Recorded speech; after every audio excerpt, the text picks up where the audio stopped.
ओम नमः सिद्धेभ्यः। ओम नमः सिद्धेभ्यः। ओम नमः सिद्धेभ्यः। अहिंसा परमो धर्म की। आचार्य गुरुवर श्री कुंद कुंद भगवान की। आचार्य गुरुवर श्री ज्ञान सागर मुनि महाराज की।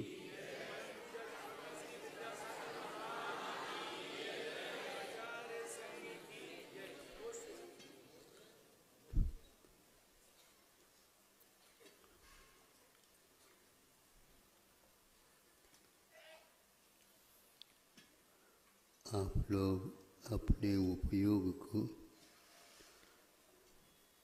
मन सहित कानों में लाइए। ये ध्वनि तो पर्याप्त है ना, आप लोगों को सुनने में आ रहा है। लाउड नहीं है, बस इतना ही। इतना पर्याप्त होता है तो आप लोगों को अपने आप ही ध्यान से सुनने में आ जाए। तो आज उत्तम क्षमा धर्म के बारे में आप लोगों को भी सोचना है, और जिन्होंने इसका नियम लिया है, 10 लक्षण धर्मों को हम अपने जीवन में स्थान देंगे।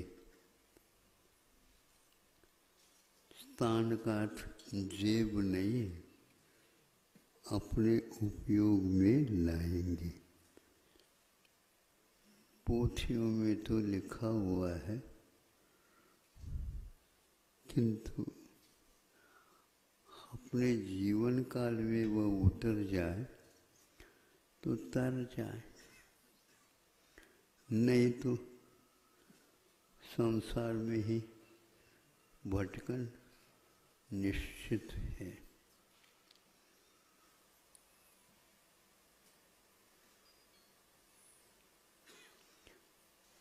प्रथम इंद्रिय से लेकर के असंगी पंचेंद्रिय तक जीव सारे अतीत का स्मरण जैसे हम करते वैसा नहीं कर पाते। इनका नामकरण क्या है, ये कहाँ के हैं, इनकी भाषा कौन सी है, और इनसे हमें क्या लाभ है, आदि आदि संकल्प विकल्पों से दूर रहते। यदि इसका उपयोग करते हैं तो मन वाले ही करते हैं, किंतु वो करते हुए भी अपने उपयोग को शांत नहीं कर पाते। वो तो इन विकल्पों से दूर होने के कारण शांत। एक स्थान पर उल्लेख है कर्म सिद्धांत में, उत्कृष्ट कर्म स्थिति को कौन बांधता है, तो आचार्यों ने कहा मिथ्या दृष्टि बांधता। किंतु मिथ्या दृष्टि तो संसार में भरे हैं, सभी नहीं कर सकते। किंतु जो मन वाले होते हैं और जिनका संग्रहण भी तगड़ा रहता है, तगड़ा समझते हो, मजबूत रहता है, लड़ने भिड़ने के लिए हमेशा तैयार रहते हैं। धर्म को ग्रहण करने के लिए तैयारियां बहुत दिन से करनी पड़ती, तब कहीं जाकर के उसमें सफलता प्राप्त होती। एकेंद्रीय आप जैसे कषाय नहीं कर सकते, है मिथ्या दृष्टि। द्विंद्रिय भी नहीं, तीन इंद्रिय भी नहीं, ये सूक्ष्म और बादल सहित कोई नहीं।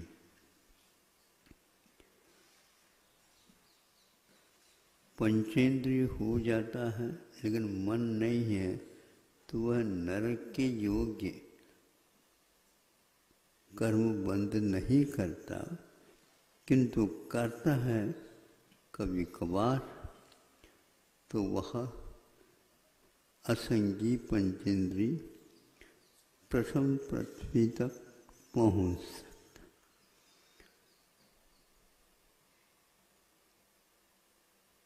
किंतु मनुष्य का नंबर आता है तो वह अंतिम छोर तक, जैसे विक्रिया से महाराज ने यूं छुआ, विद्यार्थी को छू लिया, यूं छुआ, दूसरे और को छुआ, इस प्रकार तीनों तरफ कर लिया। हमारे लिए 3 हाथ की जमीन की आवश्यकता थी, 2 तो नाप लिए हमने। तो वो सब मंत्री लोग घबरा गए, या क्या करेगा क्या पता। उन्होंने कहा हमने तो कहा है दे देंगे, यदि शेष खाली स्थान रह गया है तो हमारा सिर है, हमारे सिर पर रख दो। हाथ तो रख नहीं पाएंगे आप, पैर ही सही, सिर से ददे हम।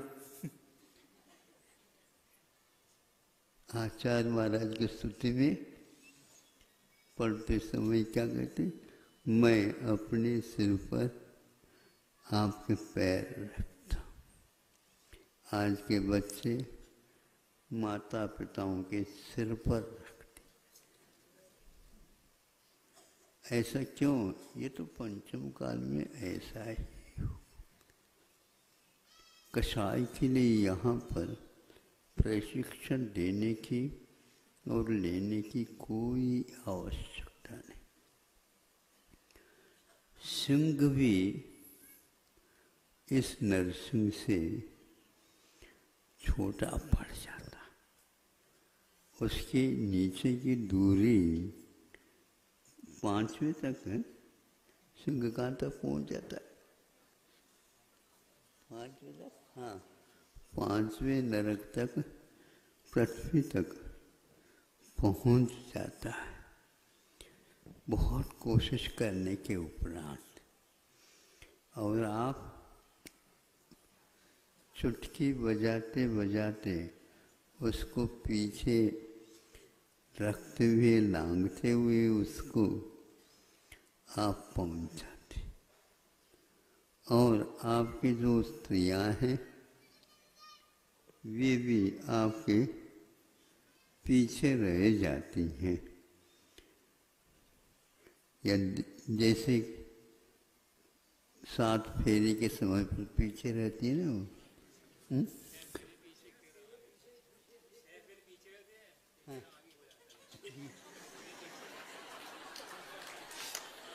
आज तो नई चीज मिल गई।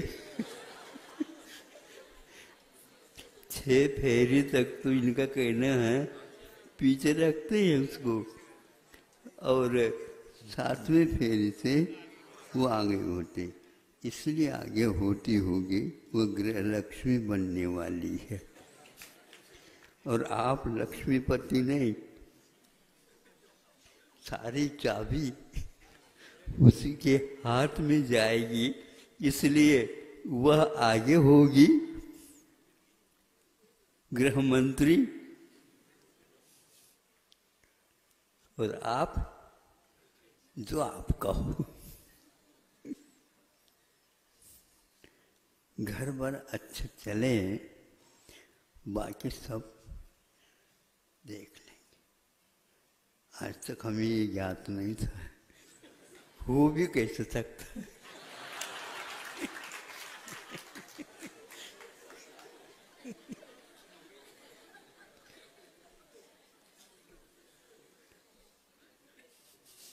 बहुत कुछ अनोखे अनोखे अनुभव गृहस्थाश्रम में होते रहते हैं। अब इसमें पूछा गया कि ऐसा क्यों, तो कहा ये जो हड्डी मजबूत रहते हैं वज्र नाराज संगणन, ये और किसी को नहीं मिलते, मनुष्य को मिलते। मनुष्य में भी जो पुरुष होगा, नर होगा, उसी को ही मिलते हैं। इससे स्पष्ट है कि महिलाओं को यह दीर्घ संगणन नहीं मिलता। तो छठी पृथ्वी तक तो वह पीछे पीछे चली जाती है। अब सप्तम के योग्य वह आगे होने योग्य नहीं रहती होगी, पक्की बात, इसलिए वह पीछे रह जाती। हाँ, छठे है ना, तो 6 फेरी है तो पीछे रह गई। 7वीं फेरी के दिन तो वह संगणन का अभाव है, इसलिए पीछे रह गई। जब कभी भी आप फिर मिलेंगे उस समय देख लेंगे, लेकिन हमारी कुव्वत नहीं है कि आपके साथ हम दे सके। नहीं दे तो नहीं सही, वहां पर तो शादी ब्याह वैसे ही नहीं होते नरकों में। बस तिर्यंचों में भी क्रम पीछे ही रहा। सर्प को भी उन्होंने 4थे पृथ्वी तक, जो असली नाग जैसे रहते हैं, और सरी सर्प का अलग रहता है। तो इस प्रकार नीचे उतरने की अपेक्षा से मनुष्य में पुरुष उसमें आगे होता। इसमें सबसे महत्वपूर्ण तो क्रोध रहता है। आचार्यों ने इसके ऊपर टिप्पणी की है, कहीं कहीं पर दूसरा मत भी मिलता है और कहीं कहीं पर ये मत जो आपके सामने रख रहा हूँ। 4 गठियाँ हैं, चारों गठियों में कोई देव होता, कोई तिर्यंच होता, कोई नारकी होता, कोई मनुष्य होता। देव होता है तो उसके लिए लोभ का उदय सर्वप्रथम होता। तिर्यंच होता है माया कर्म का उदय सबसे प्रथम होता है। आदि में मंगलाचरण माया से, आदि में मंगलाचरण लोभ से, और नारकियों में क्रोध से, और मनुष्यों में मान से। मान की अधिकता होने के कारण पाप ऐसे भी नहीं करते हुए भाव क्रोध भाव कषाय उसके इतने उद्रेक को प्राप्त हो जाता है, तो सप्तम पृथ्वी तक वह नीचे उतर जाता। एक बार वह उतर गया तो 33 सागर की आयु तक वहाँ पर उसका आपस में लड़ना भिड़ना के अलावा वहाँ का कार्यक्रम ही कुछ नहीं। यहीं से प्रारंभ एक बार हो गया, किसी भी प्रकार से थामने की बात ही नहीं। सोचते हैं माथा दर्द कर जाता, कहीं पैर फिसल करके ऐसा कार्य कर दे तो क्या होगा? निष्पक्ष है कर्म, तुमको जाना ही पड़ेगा। तब कोई आपको बचाने के लिए सामने नहीं आएगा। सब लोग हिस्सा लेने के लिए तैयार है, लेकिन हिस्सा केवल सुख की अपेक्षा से, बाकी हिस्सा हमारा इसमें नहीं रहेगा, क्योंकि यह अनुबंध ही ऐसा चलता। अब आप लोग सोच लो कि कषाय के उद्रेक में ये होता है, कषाय की मंदता में कषायों के ऊपर लगाम लगाने से, नियंत्रण में मन को रखने से क्रोध दबा हुआ ऊपर नहीं आकर के वहीं के वहीं दब जाता है, बैठ जाता है।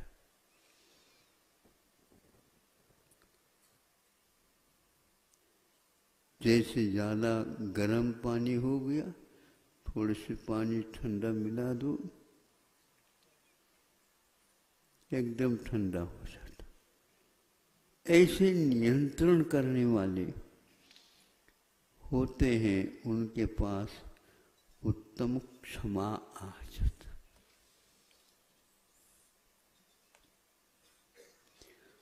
दूसरे यूं कहना चाहिए, हम निमित्ताधीन उपयोगों को करते हैं तो निमित्त ही दिखता है, किंतु अपना आत्मत्व नहीं दिख पाता।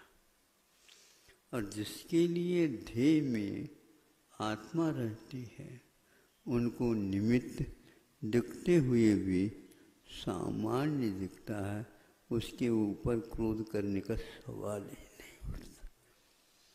यह अविवेकपूर्ण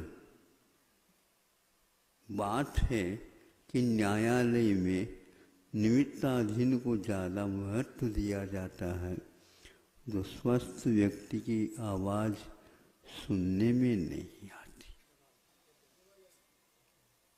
है, दबाया जाता है। हाँ, बोलने नहीं देते।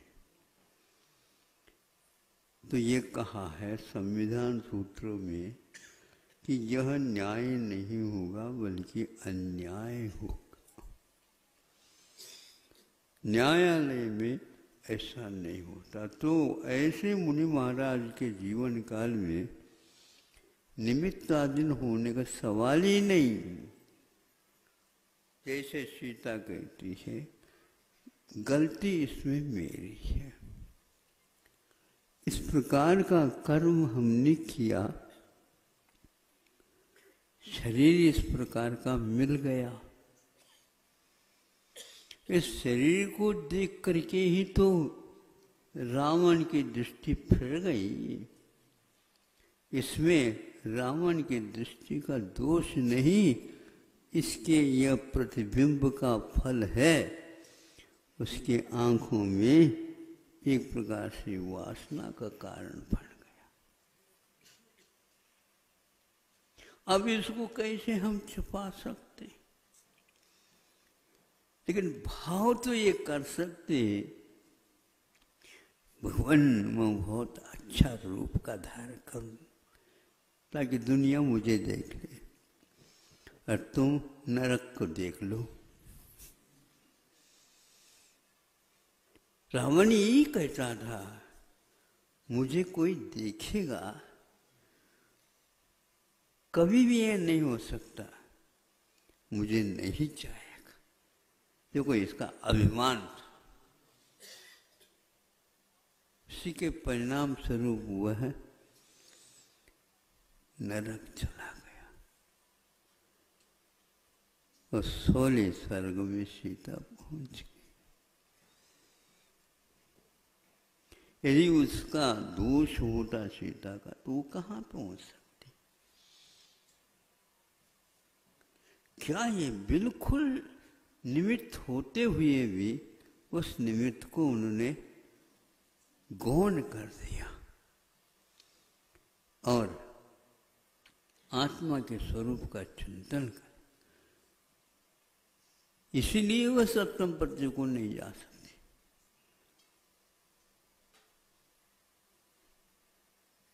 अब क्या करना बताओ? एक दिन के लिए तो आता है आपके यहाँ, जैसे शिक्षक दिवस है, हिंदी दिवस है, नहीं समझे, और दिवस है, उसी प्रकार उत्तम क्षमा दिवस है। आधा तो निकल चुका दिवस, वो आधा 6 तो बजने दो, फिर दिखा देंगे, समझे? हमारे हाथ क्या होते। जो जेल में बंद हो जाते हैं वो भी मूंछों पर ताव दे करके कह देते ये मैं बाहर तो आने दो। ऐसा ये सब क्या, ये सब अज्ञान की फेरियां। मैं आगे कभी भी इस प्रकार का अपराध नहीं करूंगा, ऐसा भूल करके भी नहीं करूंगा। स्वप्न में भी हो जाए महाराज भगवान मैं अपराधी हूं, वह आया क्यों हमारे पास, मन में यह बात आई कैसे। इस प्रकार वह भूल करके भी यदि वह स्मरण भी आ जाता इस ओर क्यों देख रहा। इसका महत्व समझ लो मनुष्य के लिए। यह तत्व चिंतन लाना है, केवल मोर के पीछे हाथ में लेने से श्रमण नहीं कहलाता, किंतु उसकी कोमलता के अनुसार अपने हृदय को बनाना होता है। किंतु ध्यान रहे संवेदन हो पर के प्रति, संवेदन हो पर के प्रति, पर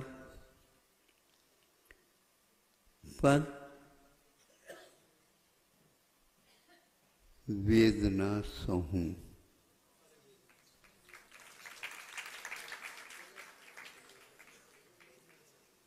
वेदना सहूं, संवेदन तो हो पर के प्रति, पर वेदना सहूं।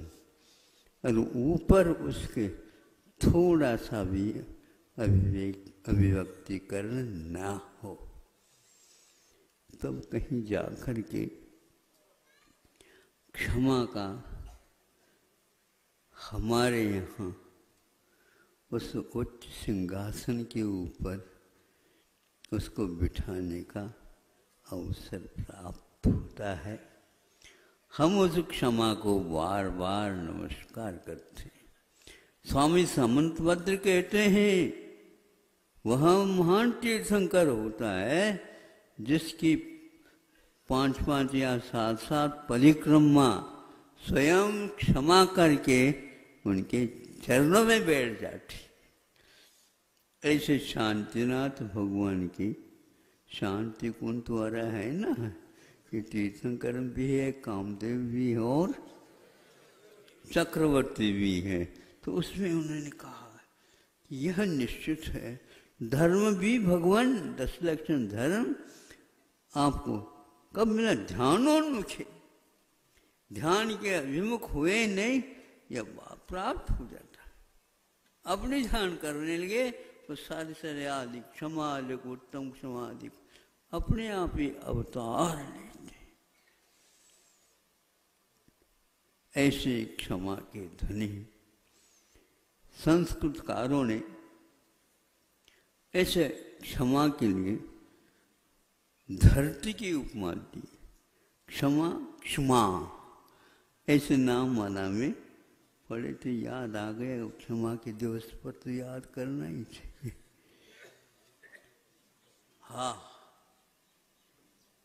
धरती जिस प्रकार हर बात को, गर्मी को, सर्दी को, वर्षा को, बाढ़ को, सब कुछ है, सब लोग इसके ऊपर मल मूत्र इत्यादि को विसर्जित करते हैं, फिर भी धरती उत्तमे धर्मे धरती थी, धरती धरा, ये वसुंधरा है। ये दुनिया की सारी संपदा इसी की गर्भ में स्थित है। यही सब कुछ है। लोग जो है दूसरे देश के ऊपर आक्रमण करते हैं तो इसीलिए तो करते हैं इसके भीतर कितने खनिज पदार्थ, बहुमूल्य पदार्थ विद्यमान हैं और खोदा खोदी करते हैं। वहीं पर आत्मा में क्यों खोदा खोदी नहीं होती? विदेश में ये खोदा खोदी नहीं होती, होगी तो भारत में। भारतवासियों भारत को भूल करके विदेश की ओर जा रहे हैं। महाराज वहाँ पर जो है भारत में बरसों के बाद भी नहीं होगा। बरसों क्या, कभी होगा ही नहीं। भारत का स्वभाव ही अलग। वह दूसरे के धन या दूसरी वस्तु के ऊपर नहीं, दूसरे के ऊपर कोप नहीं करता, किंतु वेदना सहूं। पर के प्रति अपने वेदना का अभिव्यक्तिकरण न हो और पर के प्रति संवेदन 24 घंटा बना रहे, यह भारतीय संस्कृति है।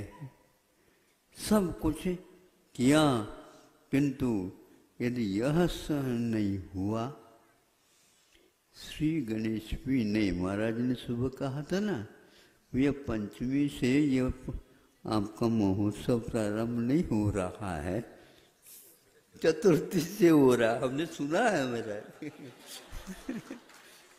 हमारे जीवन में कई बार चतुर्थी से भी हुआ है, लेकिन आपके मुनि अवस्था काल में पहली बार है। तो हमने भी कहा है बिल्कुल ठीक। देखो श्री गणेश हुआ, तो यहाँ भारत में तो कभी लड़ाकूपना से साथ श्री गणेश नहीं होता। तो यहाँ पर गणेश को गणधर परमेष्टि की उपमा दी है महाराज जी ने जयोदय महाकाव्य में। सरस्वती है, लक्ष्मी, ये सारे सरस्वती को दिव्य ध्वनि का प्रतीक,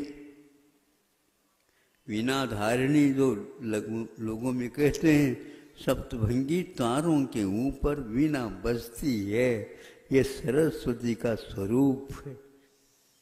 और लक्ष्मी क्या है?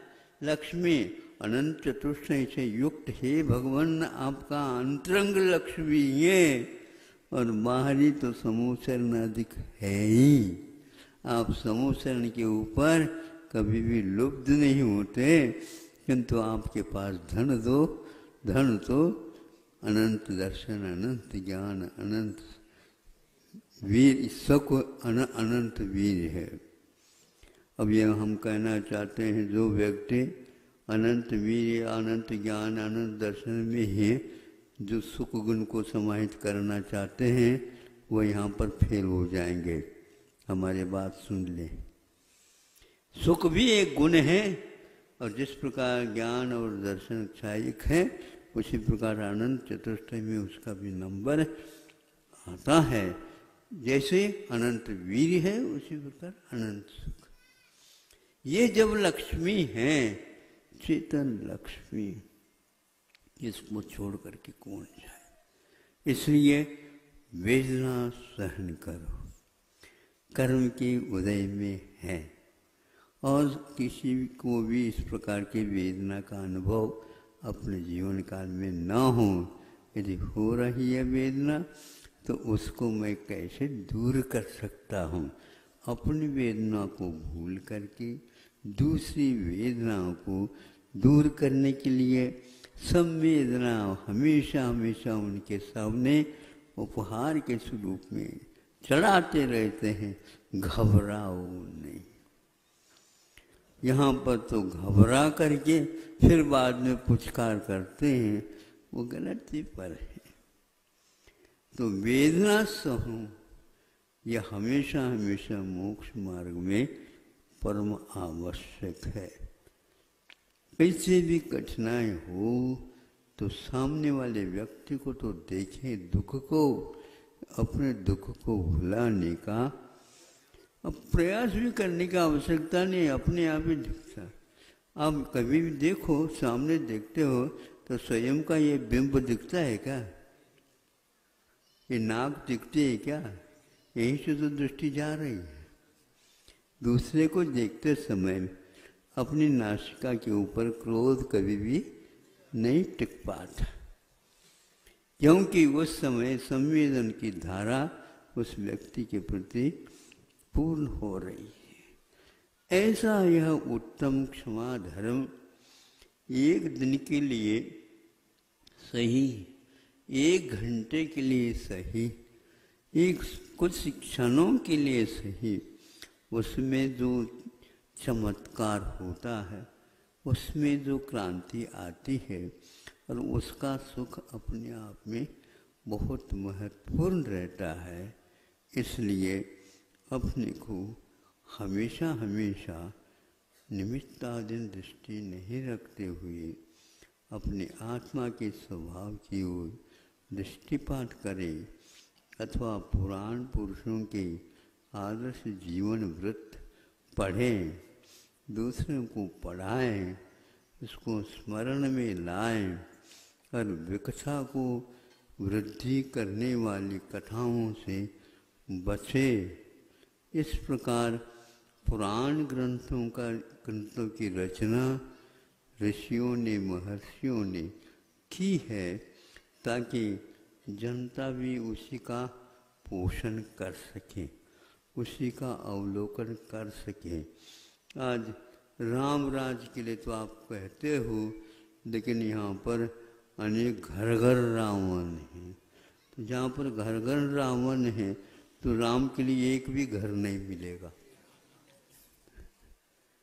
कहाँ रहोगे जो बताओ? हाँ, राम की पहचान बहुत कठिन हो गई। आप पहचानते हो? हाँ? संवेदन कितना है उनके पास पर के प्रति। अब हमारे अभाव में, विरह में सीता का क्या होता होगा? एक ग्रास भी नहीं लेती होगी।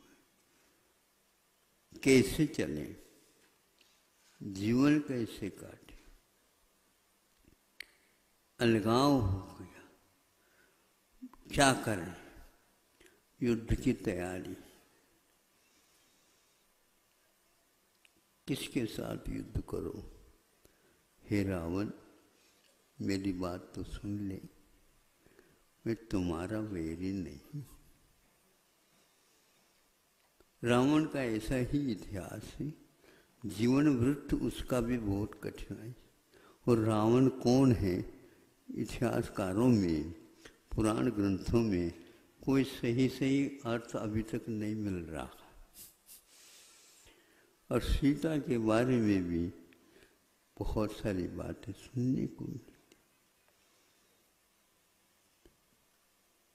ऐसा क्यों? तो यह इसीलिए कि पंचम काल हुंडा सर्पनी का काल राम को भी पहचान नहीं पाते।